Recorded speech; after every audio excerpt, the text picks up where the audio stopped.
మా ఇంటి పేరు పశువుల పాక, పక్కింటి పేరు ఒలీవల తోట.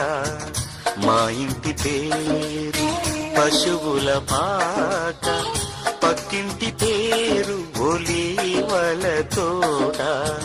ఎదురింటి పేరు కల్వరి కొండ, మావాడ పేరు సియోను కోట. మా ఇంటి పేరు పశువుల పాక, పక్కింటి పేరు ఒలీవల తోట. ఎదురింటి పేరు కల్వరి కొండ, మావాడ పేరు సియోను కోట. మా ఇంటి పేరు పశువుల పాక, పక్కింటి పేరు ఒలీవల తోట.